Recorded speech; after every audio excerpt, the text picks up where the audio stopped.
सबसे पहले हम यह देखेंगे कि इस चैप्टर के अंतर्गत हमको पढ़ना क्या क्या है, अर्थात ये कहें कि इस चैप्टर का उद्देश्य क्या है, कौन कौन से कॉन्सेप्ट हमको इस चैप्टर में पढ़ने हैं उसे देखते हैं। तो चलिए देखते हैं कि केमिकल काइनेटिक्स में हमको क्या क्या पढ़ना है। इस अध्याय के बाद आप निम्नलिखित अवधारणाओं को समझ सकेंगे। अभिक्रिया का औसत वेग, एवरेज रेट ऑफ रिएक्शन, अभिक्रिया का तात्कालिक या तात्क्षणिक वेग। तो अभिक्रिया के औसत वेग को समझेंगे, अभिक्रिया के तात्क्षणिक या तात्कालिक वेग को समझेंगे। इसके साथ साथ अभिक्रिया के वेग अभिकारक एवं उत्पाद के सांद्रण पर कैसे निर्भर करता है, उसको कैसे लिखेंगे अभिक्रिया के वेग को, ये भी देखेंगे हम लोग। उसके बाद प्रारंभिक तथा जटिल अभिक्रिया को देखेंगे और उसमें अंतर स्पष्ट करेंगे। उसके बाद अभिक्रिया की आणविकता, मॉलिक्यूलैरिटी और कोटि को देखेंगे और उसमें अंतर भी पढ़ेंगे। इसके बाद हम लोग वेग स्थिरांक, रेट कांस्टेंट को परिभाषित करेंगे और इसके बारे में जानेंगे। इसके बाद वेग स्थिरांक के अभिकारकों की सांद्रता, कंसंट्रेशन, ताप, टेम्परेचर तथा उत्प्रेरक पर निर्भरता का वर्णन करेंगे। तो वेग स्थिरांक जो है कैसे कैसे अभिकारक के सांद्रण पर निर्भर करता है, ताप, टेम्परेचर पर निर्भर करेगा और उत्प्रेरक पर निर्भर करता है, इससे हम लोग देखने वाले हैं। उसके बाद देखेंगे कि शून्य कोटि की अभिक्रिया क्या होती है, प्रथम कोटि की अभिक्रिया क्या होती है और इसके लिए समाकलित वेग नियम समीकरण क्या होगा, उसका व्यंजक भी प्राप्त करेंगे। यहाँ ध्यान रखने वाली बात है कि इंटीग्रेटेड रेट लॉ है, इससे पहले हमको इंटीग्रेशन समझना होगा। बेसिक मैथ्स में इसे हम कवर कर देंगे तब तक में।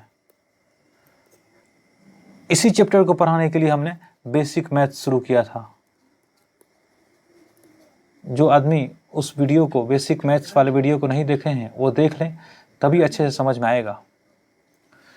उसके बाद शून्य कोटि तथा प्रथम कोटि अभिक्रिया के लिए वेग स्थिरांक, रेट कांस्टेंट का निर्धारण करेंगे। कैसे निर्धारित करते हैं रेट कांस्टेंट को, ये भी देखेंगे।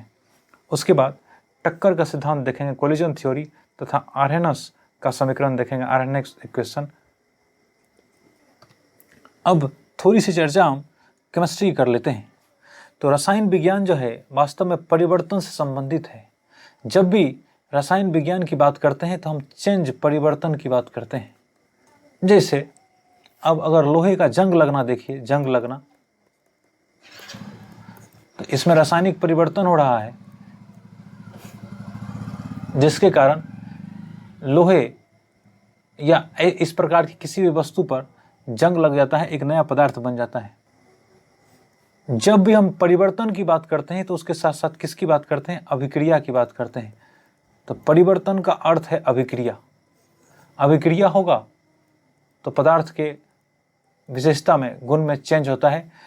तो रसायन विज्ञान परिवर्तन से संबंधित है और परिवर्तन होने के लिए अभिक्रिया होना पड़ेगा। और जब कभी अभिक्रिया की बात होती है तब रसायन शास्त्री निम्नलिखित बातों को जानने का प्रयास करते हैं कि अभिक्रिया होने की संभावना क्या है, क्या अभिक्रिया होगी या नहीं होगी, अभिक्रिया अगर होगी तो उसकी स्थिति क्या है। इसके लिए हम लोग, एक समीकरण है delta G equal to delta H minus T delta S. यहाँ डेल्टा जी को गिब्स फ्री एनर्जी कहते हैं, Gibbs free energy. Delta T को एंथैल्पी चेंज कहते हैं, माने एंथैल्पी में परिवर्तन। टी यहाँ ताप है और डेल्टा एस को एंट्रोपी कहते हैं। इस सब की चर्चा आगे उस समय पर करेंगे जब ये समीकरण आएगा, इस समीकरण की चर्चा होने लगेगी। तो अभिक्रिया होगी या नहीं होगी, इसको हम केमिस्ट्री में केमिकल थर्मोडायनामिक्स नाम के चैप्टर में पढ़ते हैं, जो 11th का चैप्टर है। रासायनिक उष्मागतिकी कहते हैं हिंदी में इसे, उसमें पढ़ते हैं। तो अभिक्रिया होगी कि नहीं होगी, इस संभावना को हम इस समीकरण द्वारा व्यक्त करते हैं तथा इसे हम केमिकल थर्मोडायनामिक्स के चैप्टर में पढ़ते हैं। उसके बाद है अभिक्रिया की सीमा, कि अभिक्रिया कहाँ तक होगी, उसका एक्सटेंट क्या होगा, या ये कहें कि हद क्या होगा। जैसे उदाहरण के लिए H2 plus O2, 2H2 plus O2, इसकी अभिक्रिया से जल बनती है, जैसा कि हम लोग जानते हैं। मान लिया जाए कि 4 ग्राम जल है और ये 32 ग्राम ऑक्सीजन है, तो कितना ग्राम, यहाँ पे बैलेंस कर देते हैं तो इस तरह से बैलेंस हो जाएगा, तो ये होगा 36 ग्राम। अगर 4 ग्राम, हम लोग ऐसा ही पढ़ते हैं कि 4 ग्राम जल और 32 ग्राम ऑक्सीजन अगर खर्च हो जाएगा तो 36 ग्राम जल बन जाएगा, लेकिन ऐसा नहीं होता है। सारा का सारा हाइड्रोजन खत्म नहीं होता है, ये पूरा पूरा खत्म नहीं होता है, ये भी ऑक्सीजन भी पूरा खत्म नहीं होता है। अगर ये पूरा खत्म नहीं हुआ तो फिर सारा का सारा जल नहीं बन पाएगा। तो इसीलिए कहते हैं कि अभिक्रिया की सीमा क्या है, क्या इसका 2 ग्राम खत्म हुआ, 3 ग्राम खत्म हुआ या 1 ग्राम खत्म हुआ, ये जानना। इसका क्या 20 ग्राम खत्म हुआ, 30 ग्राम खत्म हुआ, 25 ग्राम खत्म हुआ, ये जानना ही अभिक्रिया की सीमा को जानना है, या अभिक्रिया के हद को। उसी अनुसार ये बनेगा। अगर ये 20 है तो ये 22 ग्राम बना, या 32 ग्राम बना, यहाँ 33 ग्राम होगा, या यहाँ फिर 26 ग्राम बना, क्या होगा, कितना बनेगा, इसी को हम लोग अभिक्रिया की सीमा या हद कहते हैं। तीसरा है अभिक्रिया का वेग, अर्थात अभिक्रिया को समयावस्था में पहुंचने में लगा समय। इसी अभिक्रिया में अगर बात किया जाए, जैसे अभी लिखे थे 2H2 प्लस O2, 2H2O, तो अभी हम बताए कि ये पूरा हाइड्रोजन कभी खत्म नहीं होता है, पूरा ऑक्सीजन कहीं खत्म नहीं होता है, और ये पूरा का पूरा जल नहीं बनाता है। तो वास्तव में होता यह है कि शुरू में कुछ जल जब बन जाता है तो हाइड्रोजन H2 प्लस O2 के संयोग से जल तो बनता है, लेकिन कुछ जल टूट करके H2 टूट करके यहाँ H2 प्लस O2 भी बना देता है। हाफ O2 यहाँ होगा तो O2 भी बना देता है। तो इस तरह से देखते हैं कि अभिक्रिया लेफ्ट से राइट, इधर से इधर भी हो रही है, और अभिक्रिया इधर से इधर भी हो रही है। तो अभिक्रिया दोनों दिशा में हो रही है, तो इसको कहते हैं फॉरवर्ड हो रही है, अग्र अभिक्रिया भी हो रही है, एंड बैकवर्ड भी हो रही है, पश्च अभिक्रिया भी हो रही है। तो एक समय ऐसा आता है जब बैकवर्ड और फॉरवर्ड अभिक्रिया की दर बराबर हो जाती है। अर्थात ये कहे कि अगर 2 हाइड्रोजन 1 ऑक्सीजन मिलकर 2 जल बनाता है तो 10 हाइड्रोजन और 5 ऑक्सीजन मिलकर के फिर 10 जल बनाएगा। लेकिन साथ साथ यही भी होगा कि 10 H2O टूटेगा विपरीत दिशा में, तो 5 O2 बन जाएगा प्लस 10 H2 बन जाएगा। जितना बन रहा है,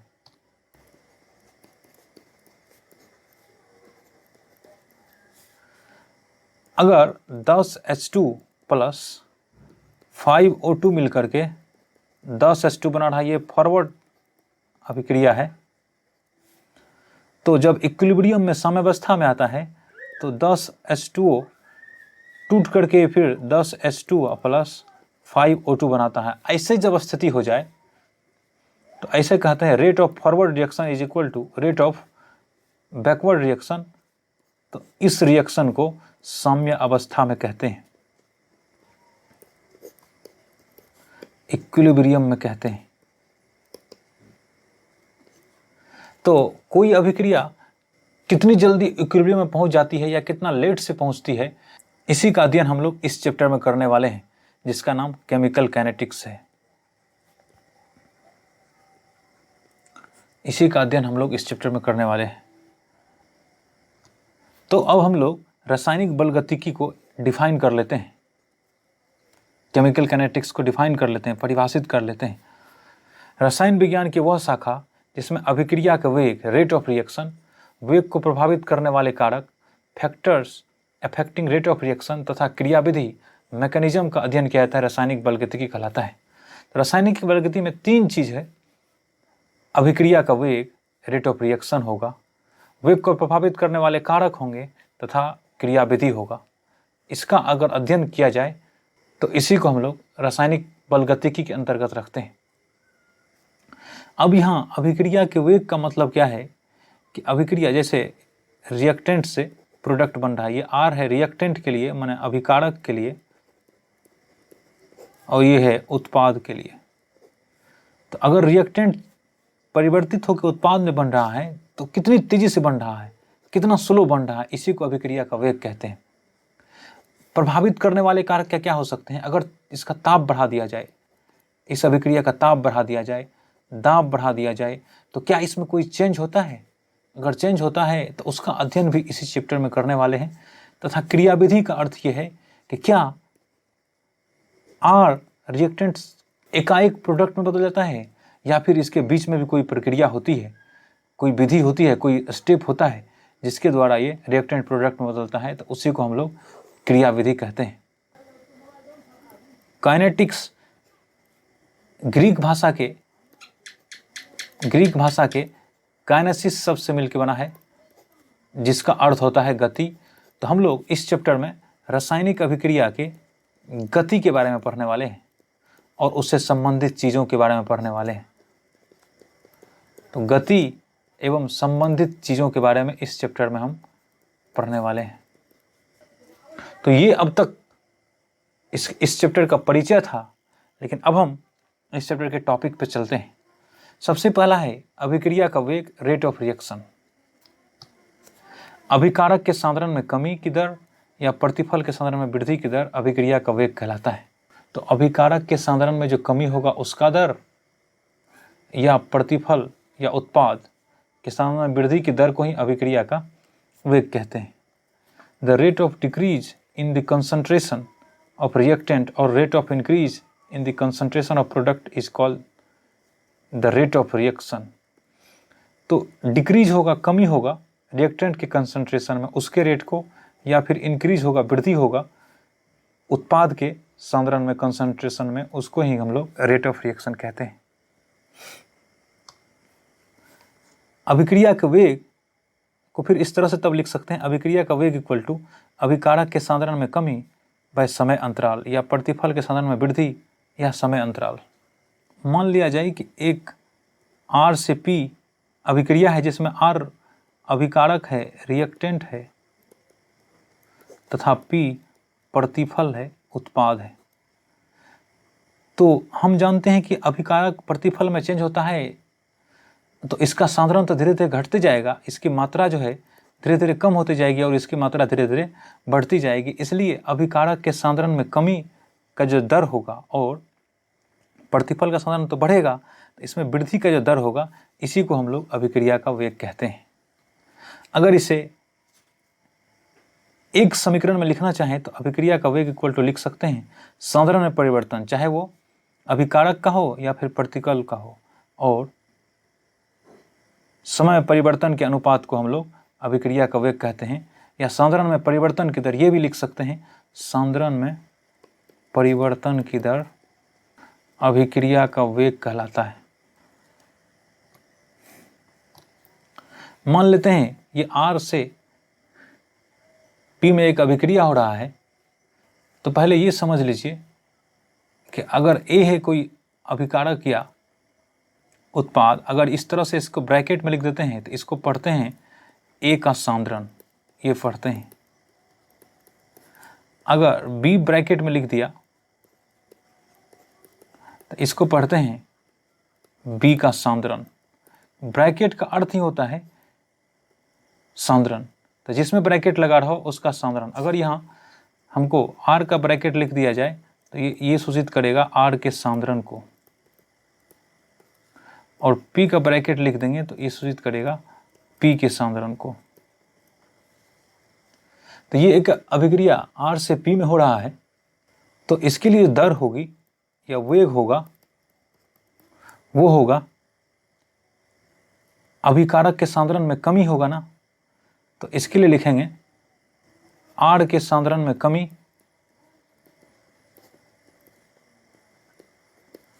बाय समय अंतराल इक्वल टू लिखेंगे P के सांद्रण में वृद्धि बाय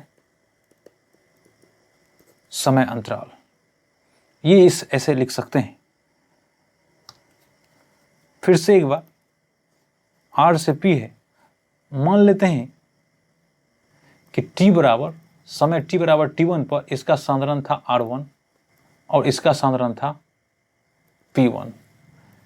T बराबर T2 पर इसका सांद्रण हो गया R2 और इसका सांद्रण हो गया P2।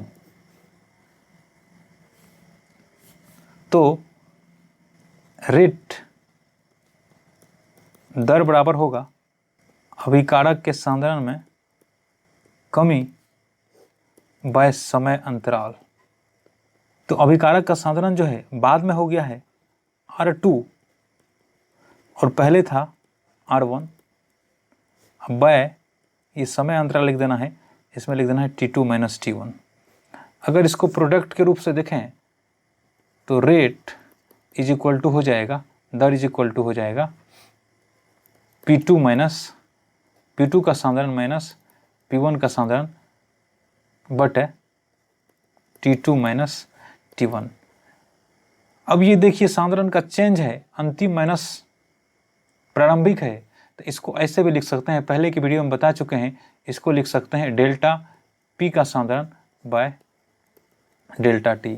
यहाँ भी उसी तरह से ऐसे लिख सकते थे, डेल्टा R का सांद्रण बाय डेल्टा T। तो अभिक्रिया R से P के लिए अगर हमको रेट R लिखना है तो इसे लिख सकते हैं डेल्टा R का सांद्रण में change by delta T is equal to delta P का सांद्रण में चेंज बटे डेल्टा T। अब ये घट रहा है तो इसलिए इसमें माइनस लगाते हैं, और ये बढ़ रहा है इसलिए इसमें प्लस लगाते हैं। तो ये हुआ वेग का व्यंजक। पिछले वीडियो में हम लोग अभिक्रिया के वेग के बारे में चर्चा किए थे, आज उसी को आगे बढ़ाते हैं। तो सबसे पहले यह देखते हैं कि आज की वीडियो में हमको पढ़ना क्या है। तो आज के वीडियो में हम अभिक्रिया का औसत वेग, एवरेज रेट ऑफ रिएक्शन, अभिक्रिया का तात्क्षणिक वेग, इंस्टेंटेनियस रेट ऑफ रिएक्शन, और अभिक्रिया के वेग का मात्रक, unit of rate of reaction पढ़ने वाले हैं। तो चलिए अब आज का वीडियो जिस टॉपिक पर है उसे शुरू करते हैं। पिछले वीडियो में हम लोग पढ़े थे कि अगर कोई रिएक्टेंट R है और प्रोडक्ट प्रतिफल P में चेंज हो रहा है तो इस अभिक्रिया का रेट लिखे थे हम लोग डेल्टा R का सांद्रण by delta T equal to, यहाँ पे लगाए थे माइनस क्योंकि ये घट रहा है, और ये लिखाए थे प्लस डेल्टा P का सांद्रण बाय डेल्टा T। ये हम लोग पिछले वीडियो में पढ़े थे। अब इसको ग्राफीय रूप में हम देखते हैं। हम एक्स एक्सिस पर, ये एक्स एक्सिस है हमारा, इस पर T व्यक्त कर रहे हैं, और ये वाई एक्सिस है, इस पर हम सांद्रण व्यक्त कर रहे हैं। वो सांद्रण अभिकारक का भी हो सकता है और सांद्रण प्रतिफल का भी हो सकता है। तो वाई एक्सिस पर हमारा सांद्रण है और एक्सिस पर हमारा समय है। इसमें देखिए दो ग्राफ दिखाए गए हैं। ये जो ग्राफ है ये रिएक्टेंट R ये अभिकारक वाला है,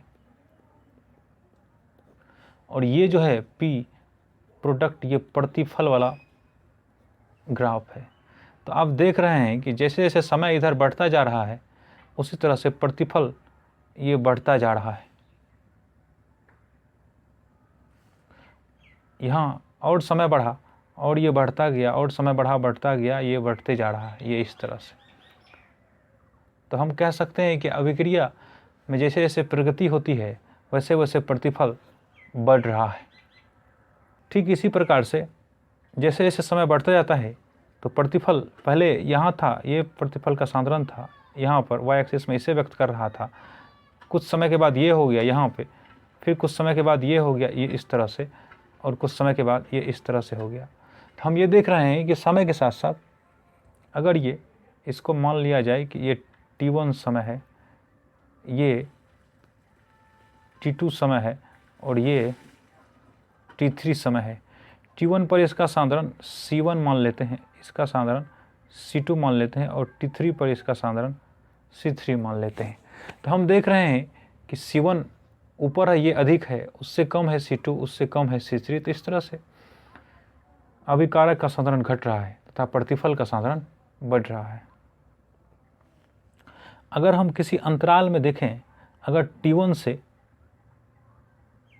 t2 के बीच देखते हैं या t3 के बीच देखते हैं अभिकारक के लिए, तो उस समय में देखिए t1 पर यह है अभिकारक का साधारण c1 है और t3 समय पर अभिकारक का साधारण ये c3 है। ये तो चेंज हो गया, आपको इतना ये चेंज हुआ, ये साधारण में चेंज हुआ और ये चेंज ये यहाँ से यहाँ c1 है और ये c3 है, तो ये हो जाएगा c1 माइनस c3।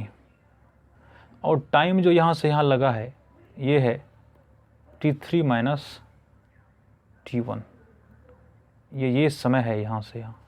इसको अगर डेल्टा t बोलें और इसको अगर डेल्टा c बोलें, तो अभिक्रिया का वेग r बराबर होगा माइनस डेल्टा c के संदर्भ में परिवर्तन बाय डेल्टा t। अब अगर प्रतिफल से देखें हम, तो मान लेते हैं कि t1 समय पर इसका सांद्रण c1 है और ये t2 समय पर इसका सांद्रण c2 है। तो t1 से t2 का जो ये समय अंतराल है इसको डेल्टा t कहते हैं। और ये कंसंट्रेशन में अंतराल देख लीजिए, यहाँ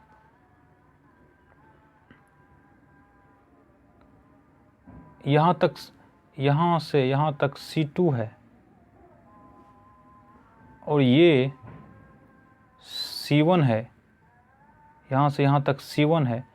तो ये जो है ये c2 माइनस c1 होगा यहाँ से यहाँ तक, तो ये होगा, इसको हम डेल्टा c बोल रहे हैं और ये है हमारा डेल्टा t।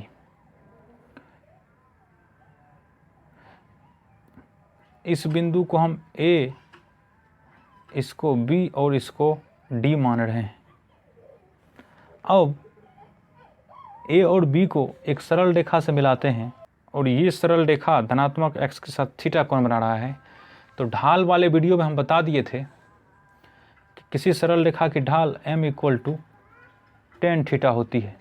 तो इस रेखाखंड AB की जो ढाल होगी वो tan थीटा = हो जाएगा इस त्रिभुज में ABD में, ये हो जाएगा, ये भी थीटा कोण हो जाएगा अगर वो थीटा है संगत कोण से, तो ये हो जाएगा delta C bye delta t। और हम ये देख रहे हैं कि डेल्टा C का मान प्लस है, तो यहाँ हो जाएगा plus delta C bye delta t। तो अगर प्रोडक्ट के साइड से देखते हैं हम, तो चूँकि डेल्टा C बढ़ता है इसलिए इसकी ढाल धनात्मक है, तो ये कह सकते हैं हम कि समय सांद्रण ग्राफ में दो बिंदुओं को मिलाने वाली रेखाखंड की ढाल अभिक्रिया की औसत वेग देती है। औसत वेग इसलिए कि कुछ डेल्टा t समय अंतराल है ये, तो ये जो है ये हमारा r = हो जाएगा डेल्टा c का सांद्रण बाय डेल्टा t। ये प्लस होगा क्योंकि प्रतिफल से हम देख रहे हैं ये बढ़ रहा है। अगर हम इस डेल्टा t को कम कर दें, तो डेल्टा t को जब 0 कर देंगे तो ये बिंदु B यहाँ पे चल आएगा। अगर डेल्टा t को कम करते चलेंगे तो ये बिंदु थोड़ा सा कम करेंगे तो यहाँ आ जाएगा, फिर ये कम करेंगे यहाँ आ जाएगा, यहाँ इससे धीरे धीरे करके A पर आएगा, इसलिए A पर स्पर्श रेखा हो जाएगी। तो उस समय यह अभिक्रिया की तात्क्षणिक वेग हो जाएगी, क्योंकि वो t1 समय पर अभिक्रिया का वेग बताएगा। तो हम ये कह सकते हैं कि यदि डेल्टा टी टेंस टू 0 तो R जो हो जाएगा तात्क्षणिक हो जाएगा उस समय, ये हो जाएगा डी सी के साधारण में चेंज बाय डी टी। तो R तात्क्षणिक होगा D C by D T, और ये अगर प्रोडक्ट है तो इसको ऐसे भी लिख सकते हैं डी पी के साधारण में चेंज बाय डी टी। तो ये हो जाएगा R तात्क्षणिक इस तरह से। और R औसत तो इससे पहले ही निकाल चुके हैं, तो ये हो जाएगा डेल्टा पी का साधारण बाय डेल्टा टी। औसत इसलिए है कि ये डेल्टा टी समय अंतराल में है, और ये तात्क्षणिक ये है कि डी टी समय अंतराल में। ये समय अंतराल बहुत कम होता है, इसलिए बहुत कम समय अंतराल को हम क्षण कह सकते हैं। ये समय अंतराल ज़्यादा हो सकता है, इसलिए इसे हम लोग औसत वेग कहते हैं। अगर ये D P by D T या फिर डी बाय डी टी कैसे लिखे हैं ये समझ में नहीं आता है, तो हम बेसिक मैथ में ज्योमेट्रिकल मीनिंग बता चुके हैं डिफ्रेंशिएशन का, वो देख लीजिए, जिसका लिंक हम ऊपर दे देंगे आई बटन में, उसको ज़रूर देख लीजिए, तब ये अच्छा से समझ में आएगा। तो हम लोग अब तात्क्षणिक वेग और औसत वेग समझ चुके हैं, तो इसे परिभाषित कर लेते हैं। अभिक्रिया का औसत वेग एवरेज रेट ऑफ रिएक्शन। निश्चित समय अंतराल में अभिकारक के साधारण में कमी की दर या प्रतिफल के साधारण में वृद्धि की दर अभिक्रिया का औसत वेग, यहाँ होगा औसत वेग कहलाता है। जैसे ये एक अभिक्रिया है जिसमें ये उत्पाद है, ये अभिकारक है, रिएक्टेंट है, तो रिएक्टेंट में कमी और उत्पाद में वृद्धि हो रहा है, इसलिए इस अभिक्रिया के लिए R एवरेज औसत लिखेंगे हम लोग minus delta R bye delta T equal to plus delta P के साधारण में चेंज बाय डेल्टा टी। ये औसत वेग है। अब अभिक्रिया का तात्क्षणिक वेग इंस्टेंटेनियस रेट ऑफ रिएक्शन लिखना है। अब अभिक्रिया का तात्क्षणिक वेग इंस्टेंटेनियस रेट ऑफ रिएक्शन, तो किसी क्षण पर अभिकारक के साधारण में कमी की दर या प्रतिफल के साधारण में वृद्धि की दर अभिक्रिया का वेग कहलाता है। ये हमारा रिएक्टेंट प्रोडक्ट, अगर हमको इस क्षण पर देखना है तो इस क्षण पर स्पर्श रेखा खींच देंगे, और इस पर स्पर्श रेखा की जो ढाल होगी, इस स्पर्श रेखा की ढाल वही इस क्षण पर हमको अभिक्रिया का तात्क्षणिक वेग देगा। तो ये होता है R तात्क्षणिक, इंस्टेंटेनियस कहते हैं इंग्लिश में, RIN इक्वल टू हो जाएगा D R by D T, और इसमें कमी हो रहा है इसलिए इसमें लगेगा minus, equal to plus D P में वृद्धि हो रहा है इसलिए इसमें लगेगा प्लस बाय डी टी। ये हो जाएगा। यहाँ से भी देख सकते हैं कि ये जो हमारा ये ढाल है, ढाल M, इसका पॉजिटिव आया है क्योंकि थीटा 90 से 0 के बीच है। लेकिन अगर रिएक्टेंट पे किसी बिंदु पे तात्क्षणिक वेग निकालेंगे तो ये स्पर्श रेखा खींचे हम, ये स्पर्श रेखा, ये देखिए x के साथ थीटा कौन बना रहा है, और ये थीटा 90 से 180 के बीच में है, इसलिए इसका ढाल ऋणात्मक हो जाएगा। तो रिएक्टेंट के लिए जो अभिक्रिया का वेग होता है इस तरह से लिखा जाता है। अब सवाल ये है कि हम अभिकारक में माइनस क्यों लगाते हैं, अभिकारक का जब रेट लिखते हैं तो इस ऐसा क्यों लगाते हैं minus D P D R by D T, और जब प्रोडक्ट के लिखते हैं तो उसमें प्लस क्यों लगाते हैं। तो रेट हमेशा धनात्मक होता है, क्योंकि ये राशि ये ऋणात्मक है, ये ऋणात्मक है, तो इसको धनात्मक बनाने के लिए एक और माइनस लगाना पड़ेगा। इसलिए हम जब रिएक्टेंट के पद में रेट लिखते हैं तो उसमें माइनस लगा देते हैं। ये बढ़ रहा है तो ये धनात्मक ही है, इसलिए इसमें माइनस लगाने की ज़रूरत नहीं है, इसलिए इसमें प्लस लगा देते हैं। प्लस ये प्लस प्लस ही हो जाएगा। तो रेट को धनात्मक करने के लिए हम रिएक्टेंट में माइनस लगा देते हैं और प्रोडक्ट में जब रेट लिखते हैं तो उसमें प्लस लगा देते हैं। तो ये भी समझ में आ जाना चाहिए। अब हम अभिक्रिया के वेग के मात्रक को देखते हैं, unit of rate of reaction, जो कि R इक्वल टू होता है डेल्टा R के साधारण में change by delta T equal to, यहाँ माइनस होगा और यहाँ होगा डेल्टा P के साधारण में चेंज बाय डेल्टा T। तो इसका जो साधारण होगा, इसका जो मात्रक होगा और इसका जो मात्रक होगा वही इस R का मात्रक होगा। तो सांद्रण, ये तो सांद्रण है, कंसंट्रेशन है, और ये भी सांद्रण है, ये उत्पाद का है और ये अभिकारक का है। तो सांद्रण का जो मात्रक होगा और समय का जो मात्रक होगा उसी को भाग दे देने पर हमको अभिक्रिया के वेग का मात्रक मिल जाएगा। तो सांद्रण का मात्रक होता है मोल प्रति लीटर और समय का मात्रक होता है सेकेंड। तो ये हो जाएगा मोल बाय लीटर इंटू सेकेंड, और इसी को लिख सकते हैं मोल लीटर इन्वर्स और सेकेंड इन्वर्स।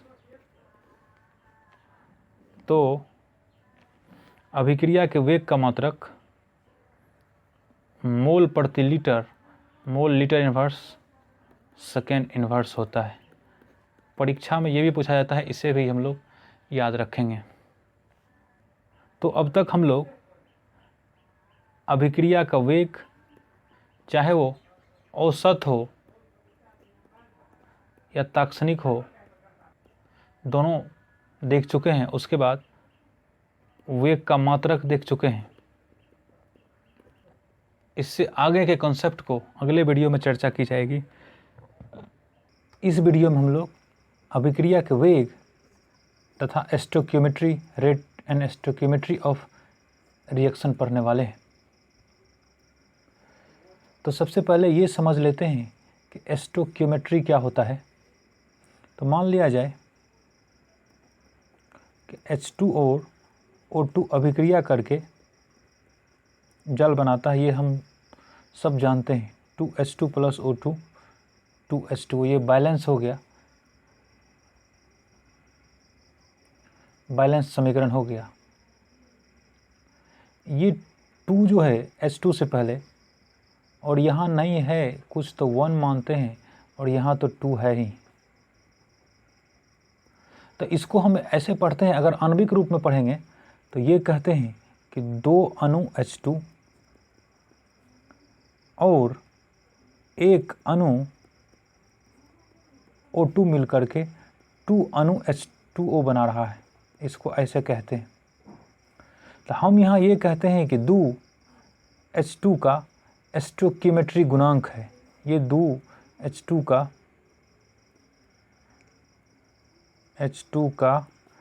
स्टोइकियोमेट्री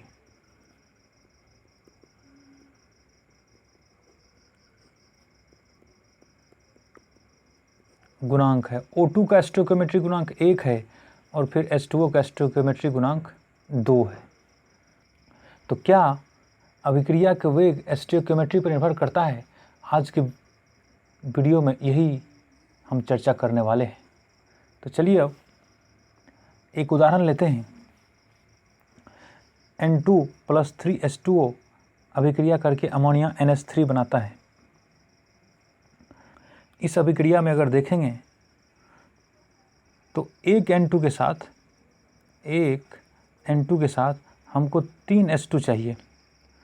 तो H2 ज़्यादा खपत हो रहा है, H2 का रेट इसलिए ज़्यादा होगा और N2 का रेट कम होगा। ठीक इसी प्रकार से एक N2 के द्वारा 2 NH3 बन रहा है, इसलिए N2 की तुलना में NH3 के बनने का भी रेट अधिक है, या कहें दोगुना है। तो अब हम रेट लिखने के लिए अगर रेट लिखेंगे R इक्वल टू, तो यहाँ लिखेंगे minus delta N2 by delta T। यहाँ लिखेंगे H2 के लिए लिखेंगे minus delta H2 by delta T, और NH3 के लिखेंगे प्लस डेल्टा NH3 का साधारण बाय डेल्टा टी।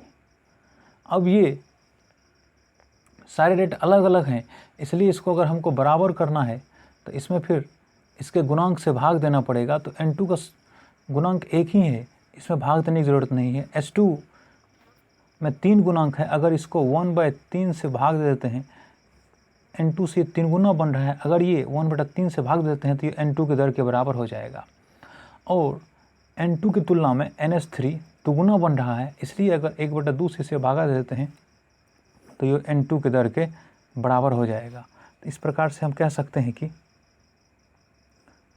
R जो रेट होगा माइनस डेल्टा N2 का सांद्रण by delta T equal to 1/3 minus लगा दीजिए, ये घट रहा है, delta H2 by delta T equal, ये बढ़ेगा इसलिए इसमें प्लस, और ये 1/2 डेल्टा NH3 का सांद्रण बाय डेल्टा टी, ये हो जाएगा रेट।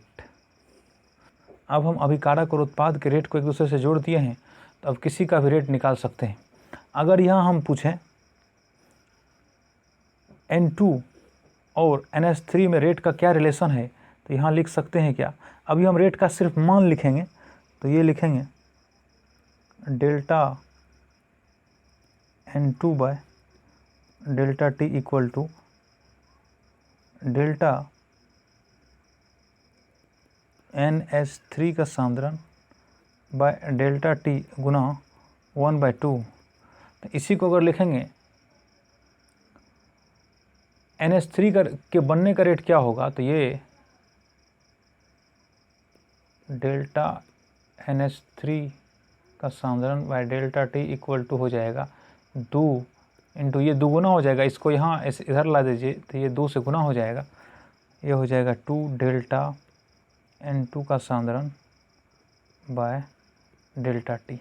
इसी प्रकार से हम डेल्टा टी से, इसी प्रकार से हम NH3 को H2 से भी जोड़ सकते हैं।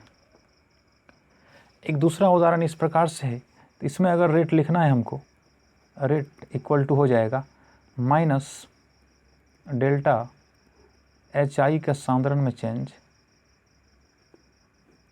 Bye delta T equal to plus delta H2 का सांद्रण by delta T equal to plus delta I2 का सांद्रण बाय डेल्टा टी। यहाँ 1/2 लगाना पड़ेगा क्योंकि ये 2 से गुना है, तो ये हो जाएगा माइनस 1/2 डेल्टा HI, इस तरह से। अब समान अभिक्रिया AA प्लस BB तीर CC प्लस DD के लिए, इसमें हम देख रहे हैं कि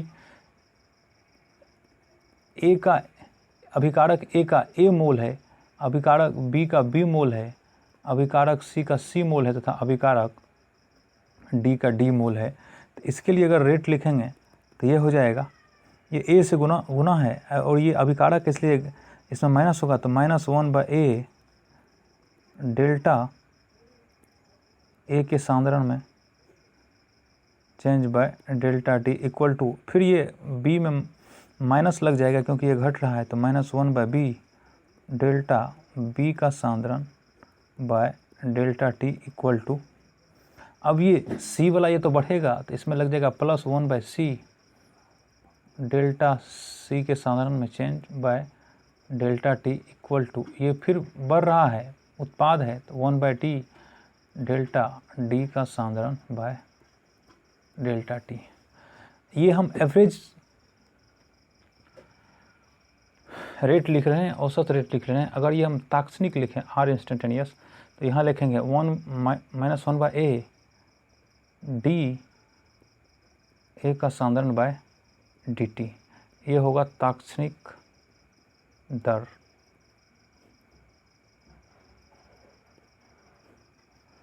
equal to -1/B D B का सांद्रण by DT equal to +1/C D C का सांद्रण by DT equal to +1/DT। D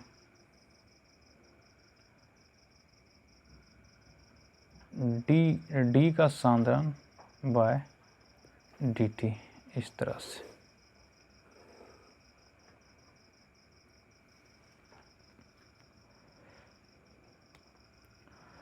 अब एक अभिक्रिया है, इसके लिए हमको रेट लिखना है, तो इस अभिक्रिया का रेट हो जाएगा, ये Br माइनस, तो ये अभिकारक है, ये घटेगा, तो ये हो जाएगा -1/5 डेल्टा Br माइनस के सांद्रण में change by delta T equal to हो जाएगा माइनस,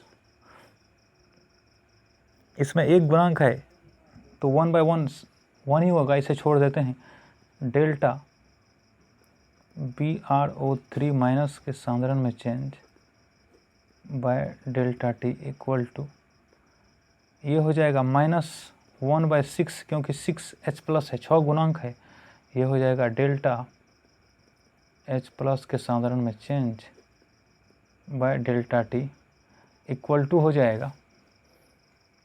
अब ये Br के पद में लिखेंगे तो ये हो जाएगा +1/3 डेल्टा Br2 के सांद्रण में change by delta T equal to हो जाएगा +1/3 डेल्टा H2O के सांद्रण में चेंज बाय डेल्टा टी। अब हम किसी को किसी से रिलेट कर सकते हैं। अगर हमको Br का रेट निकालना हो और H2O का दिया हो तो इस दोनों को बराबर करके लिख देंगे। अगर हमको BrO3 का निकालना है और H इसका दिया हो तो इस दोनों को बराबर करके लिख देंगे, तो हमको उससे संबंधित रेट निकल जाएगा। तो अभिक्रिया के दर के संबंध में लगभग यही बातें की जाती है जिसके बारे में हमने आप लोगों को बता दी है। अब हम कुछ प्रश्नों को देखते हैं। यहाँ एक प्रश्न है कि रिएक्टेंट प्रोडक्ट में चेंज हो रहा है और अभिकारक का सांद्रता जो है 25 मिनट में 0.03 m से चेंज होकर के 0.02 m हो गया है। तो औसत वेग की गणना सेकेंड में करना है और मिनट दोनों इकाई में करना है। तो हमको C1 जो दिया है, सांद्रण C1 दिया है, पहले जो सांद्रण है 0.03 m है और C2 हो गया है 0.02 m। तो इसके लिए हम डेल्टा C लिखेंगे, C2 माइनस C1, तो ये हो जाएगा। नहीं तो इसको R1 कर दीजिए, R1 का सांद्रण ये दिया है, R2 का सांद्रण ये दिया है, R1 का सांद्रण और R2 का सांद्रण, तो यहाँ डेल्टा R इक्वल टू लिखेंगे R2 का सांद्रण डेल्टा R के सांद्रण में चेंज जो होगा, और ये होगा R1 का सांद्रण। R2 है 0.02 m माइनस R1 है 0.03 m, तो ये हो जाएगा -0.0 m, ये हो जाएगा डेल्टा R में चेंज। और डेल्टा T दिया हुआ है, ये 25 मिनट दिया है। तो रेट जो होगा रिएक्टेंट के पद में ये हो जाएगा माइनस डेल्टा R के सांद्रण में change by delta T minus, और डेल्टा R का कंसंट्रेशन है -0.01 m बाय 25 मिनट है, ये ऊपर में प्लस हो जाएगा।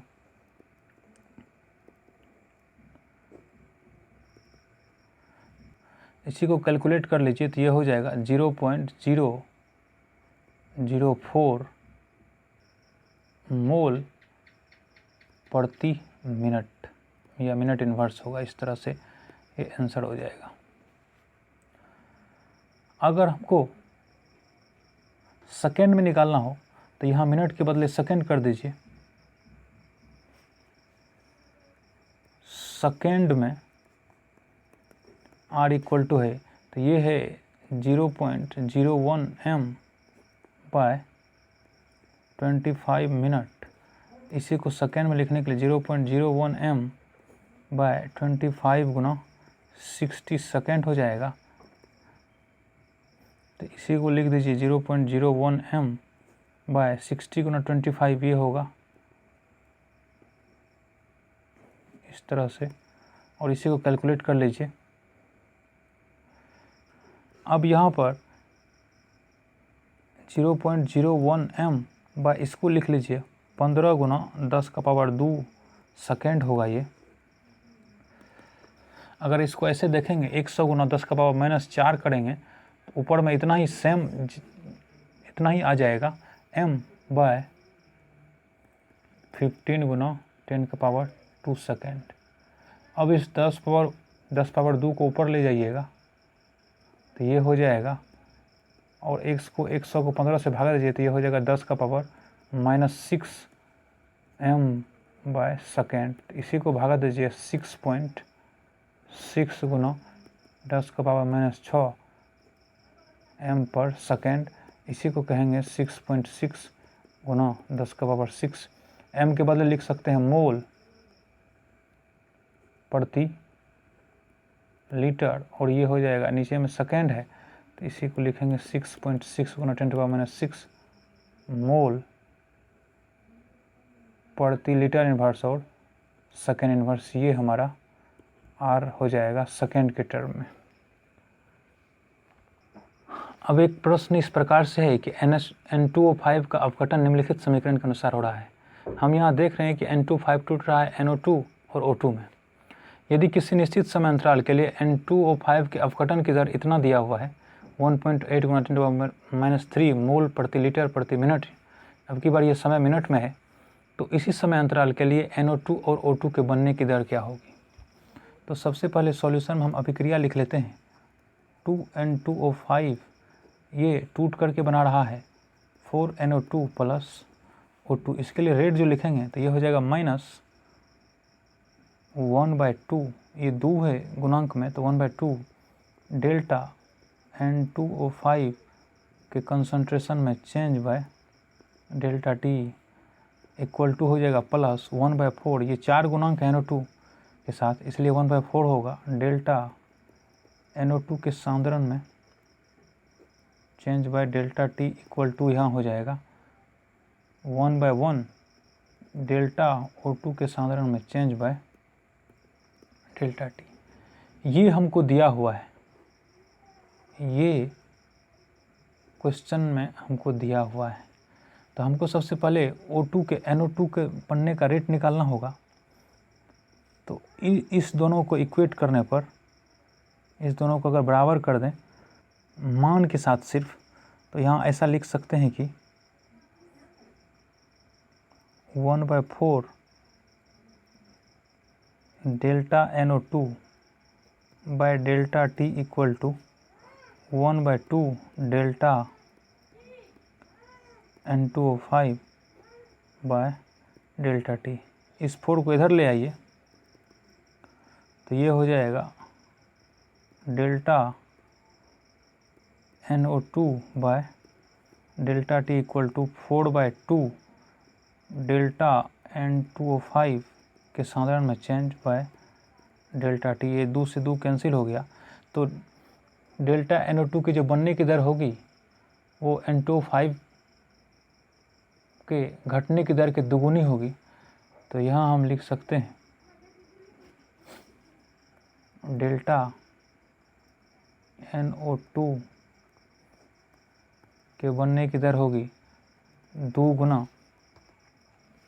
और डेल्टा N2O5 के घटने की दर, अपघटन की दर है 1.8 × 10⁻³ 1.8 गुना 10⁻³ मोल प्रति लीटर इंटू मिनट इनवर्स। तो ये हो जाएगा N2O के बनने की दर 3.6 गुना 10⁻³ मोल प्रति लीटर इनवर्स प्रति मिनट इनवर्स। अब हमको O2 के बनने की दर निकालने के लिए हमको इसको इससे O2 के साथ लिंक करना पड़ेगा। तो डायरेक्ट देखिए कि O2 के बनने की दर है 1/2 इंटू N2O5। तो डेल्टा O2 के साधारण में change delta T equal to है 1/2 डेल्टा N2O5 के बनने की दर बाय डेल्टा 2, इसलिए 1/2 गुना N2O5 के बनने की दर है 1.8 गुना N2O5 के अपघटन की दर है 1.8 गुना 10⁻³ mole litre inverse minute inverse. तो ये हो जाएगा, इसको इससे कैंसिल कर दीजिए, 0.9 हो जाएगा। तो 0.9 गुना 10⁻³ mole litre inverse minute inverse. इसको वैज्ञानिक संकेतन में इसको 1 से 10 के बीच में रखते हैं, तो यहाँ हो जाएगा 9 गुना 10⁻⁴ मोल प्रति लीटर इनवर्स प्रति मिनट इनवर्स। ये हमारा O2 के बनने की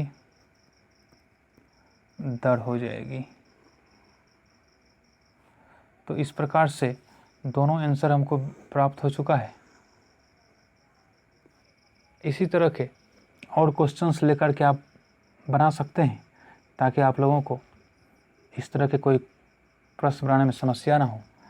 अभिक्रिया के वेग को प्रभावित करने वाले कारकों के बारे में पढ़ते हैं। Factors affecting rate of reaction. तो ऐसे कौन कौन से फैक्टर्स हैं, ऐसे कौन कौन से कारक हैं जिसके कारण अभिक्रिया के वेग प्रभावित होते हैं, इसी को आज हम देखने वाले हैं। तो किसी अभिक्रिया की दर निम्नलिखित कारकों पर निर्भर करती है। सबसे पहला है अभिकारकों का सांद्रण, कंसंट्रेशन ऑफ रिएक्टेंट। अभिक्रिया का वेग या दर अभिकारक के सांद्रण के समानुपाती होता है। यदि अभिकारक का सांद्रण अधिक रहता है तो अभिक्रिया का वेग तीव्र हो जाता है। तो मान लेते हैं कि ये एक अभिक्रिया है R से P, तो इसका जो रेट होगा P के सांद्रण का समानुपाती होगा। अगर P का सांद्रण बढ़ेगा तो रेट भी बढ़ जाएगा, और P का सांद्रण अगर घटेगा तो रेट भी घट जाएगा। यही है। दूसरा कारक देखते हैं, अभिकारकों की प्रकृति, नेचर ऑफ रिएक्टेंट। तो यहाँ आप दो अभिक्रियाओं को देखिए, 2NO + O2, ये भी गैसियस अवस्था में होगा। 2NO2 ये तीव्र अभिक्रिया है, फास्ट हो रही है। और दूसरी अभिक्रिया है 2CO गैस + O2, ये भी गैस होगा, 2CO2, ये स्लो हो रही है, मंद हो रही है। अब सवाल ये है कि जब सिर्फ N और C का अंतर है, बाकी सब कुछ सेम है, तो फिर अभिक्रिया का रेट फास्ट और स्लो क्यों हो रहा है? तो दो अभिक्रिया समान दिखाई पड़ रही है, लेकिन प्रथम अभिक्रिया तीव्र है जबकि दूसरी अभिक्रिया मंद है। इसका कारण यह है कि अलग अलग बंधनों को तोड़ने के लिए अलग अलग ऊर्जा की आवश्यकता होती है, तथा अलग अलग बंधनों से अलग अलग ऊर्जा मुक्त होती है। तो NO के बीच का जो बंधन है और CO के बीच का जो बंधन है, ये अलग अलग है, अलग अलग ऊर्जा की आवश्यकता होगी, इसलिए ये अभिक्रिया फास्ट हो जाती है और ये अभिक्रिया स्लो हो जाती है। तीसरा कारक है ताप, टेम्परेचर। तो ताप बढ़ाने पर रासायनिक अभिक्रिया का वेग बढ़ता है। अगर ताप बढ़ा देते हैं तो अभिक्रिया का वेग बढ़ जाता है। अधिकांश स्थितियों में या सामान्य रूप से किसी रासायनिक अभिक्रिया का वेग दुगुना हो जाता है यदि ताप को 10 डिग्री सेल्सियस या 10 केल्विन बढ़ा देते हैं। तो अगर ताप को 10 डिग्री सेल्सियस बढ़ा दें तो अभिक्रिया का रेट भी 2 गुना हो जाता है। ये याद रखना है आप लोगों को। अगला फैक्टर है, अगला कारक है उत्प्रेरक की उपस्थिति, presence of a catalyst. Catalyst किसे कहते हैं? उत्प्रेरक ऐसा पदार्थ जो अभिक्रिया में खर्च तो नहीं होता है लेकिन अभिक्रिया के वेग को बढ़ाता है, उत्प्रेरक कहलाता है। तो उत्प्रेरक खर्च नहीं होता है लेकिन वेग बढ़ा देता है।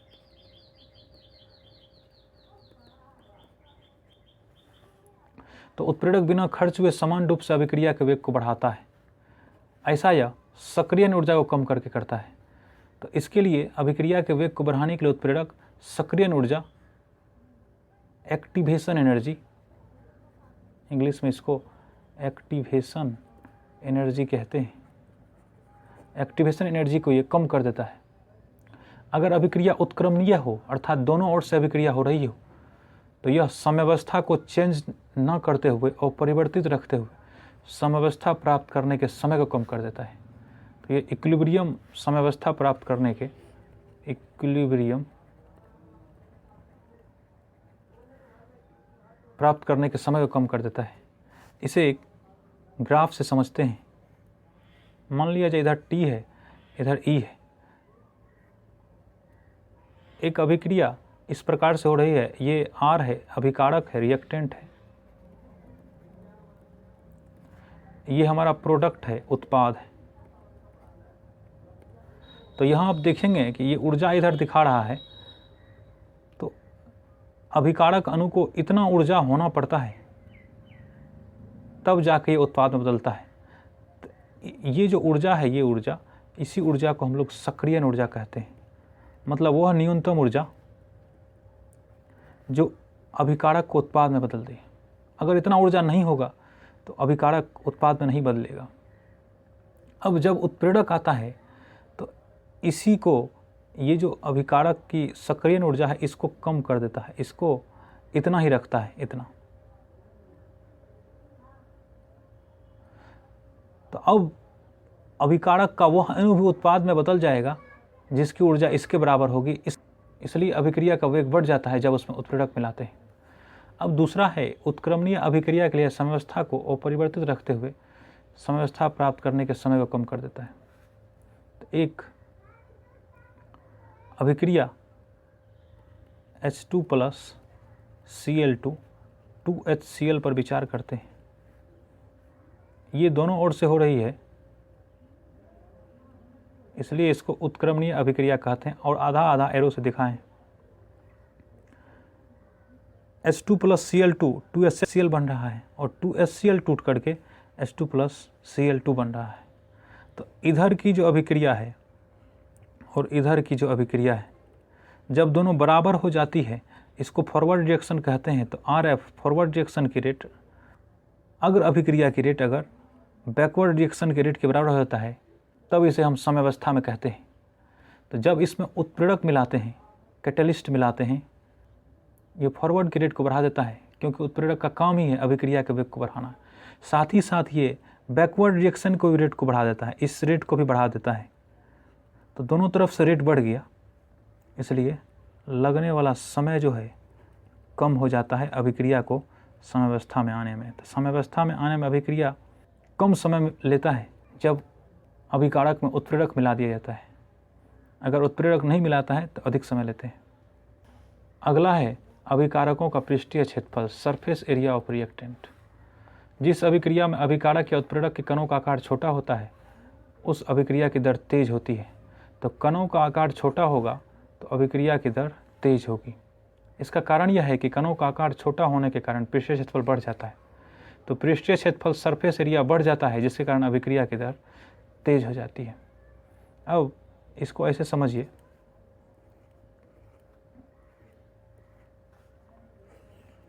दो प्रकार के अभिकारक दिखाए गए हैं। ये जो है छोटे छोटे आकार का है और ये बड़े आकार का है।